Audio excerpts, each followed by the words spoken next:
جو جاوید علی نے بات رکھی یہ ہر طرح ہم کنفرم کر سکتے ہیں.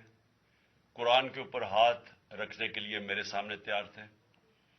یہ عثمان ڈار کو پھنسانے کے لیے، اس کو کرپشن کیسز میں لانے کے لیے، یہ ساری چیز، یہ جو اس سے 164 کا بیان دلوایا گیا، اور پھر بیوی بچوں کو ساتھ والے کمرے میں لا کے ان کو کہا کہ اس کو ننگا کریں گے. یہ سیدھی بات بتائے. بیوی کو کہا کہ اس کو ننگا کر کے اس کی تصویریں بنائیں گے اور پھر فیس بک پہ چلائیں گے.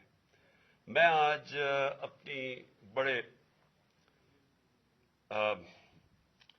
رسپیکٹ سے میں اپنی عدلیہ سے، میں اپنی چیف جسٹس صاحب سے کہنا چاہتا ہوں کہ دیکھیں، میں اب سے نہیں، جب سے ہماری حکومت گئی ہے میں تب سے کہتا رہا ہوں کہ ہمارے بنیادی حقوق کی حفاظت کون کرے گا.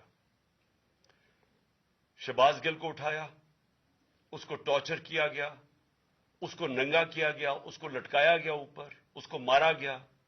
اس سے بیان دلوا رہے تھے کہ عمران خان کے خلاف سٹیٹمنٹ دو، جو اس کو کہہ رہے تھے عثمان ڈار کے خلاف سٹیٹمنٹ دو. اس کو میں تب بھی، میں نے صرف ایک میرے منہ سے نکل گئی اور اس سے میں نکل گئی کہ ہم جس جج نے ان کو ریمانڈ دلوایا تھا واپس، شہباز گل کو واپس جیل میں جب وہ ٹارچر ہوا تھا، تو میں نے کہا قانونی کارروائی کریں گے. میرے اوپر کنٹیمپٹ نوٹس کیا گیا، لیکن کوئی کسی نے ایک کسٹوڈیل ٹارچر ساری دنیا کے اندر منع ہے. کسٹوڈیل ٹارچر کے اوپر کچھ نہیں ہوا. پھر اعظم سواتی کو اٹھایا گیا اور ساری قوم کے سامنے